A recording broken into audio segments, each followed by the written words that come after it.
नमस्कार शेतकरी मित्रांनो. आज मी उभा आहे तो रामटेकचे खासदार श्री बर्वेजी यांच्या शेतात. इथे आम्ही एअर इरिगेशनवर सगळी शेती करण्याचं एक मॉडेल उभं करतो आहे. त्या दृष्टीने तुम्ही बघाल ही एकूण 20 एकर जमीन आहे.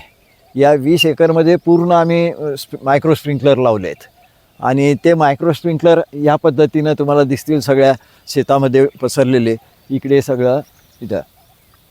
बाकी याच्यातला जो दुसरा विषय त्याचा व्हिडिओ आपण नंतर पाहू. आत्ता फक्त बरेच शेतकरी मला विचारतात कसं फिटिंग करायचं, मायक्रो स्प्रिंकलर कसे असतात वगैरे.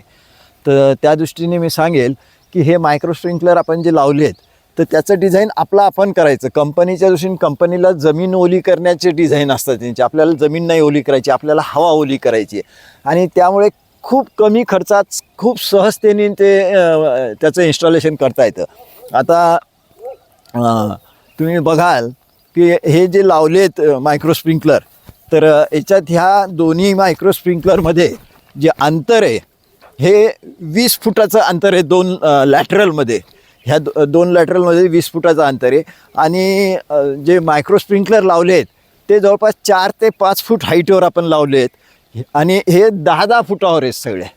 या 10-10 फुटावर म्हणजे 20 बाय 10 म्हणजे 200 स्क्वेअर फुटाला एक मायक्रो स्प्रिंकलर येतो. तर त्या दृष्टीने विचार केला तर 44,000 म्हणजे जवळपास 220 मायक्रो स्प्रिंकलर केवळ एका एकरासाठी भरपूर होतात. कंपनीच्या डिझाईनप्रमाणे ते 440च्या आसपास जातात. तर तेवढ्याची गरज नाही आपल्याला. तर हे समजण्यासाठी हा व्हिडिओ आहे की सगळे शेतकरी सतत विचारत असतात की ते कसं डिझाईन करायचं. इतकं साधं डिझाईन आहे. 20 बाय 10, 20-20 फुटावर लॅटरल घ्या आणि 10-10 फुटावर तुम्ही मायक्रो स्प्रिंकलर घ्या तर तुमचं काम होतं. आत्ता माझ्यासोबत आहेत आमचे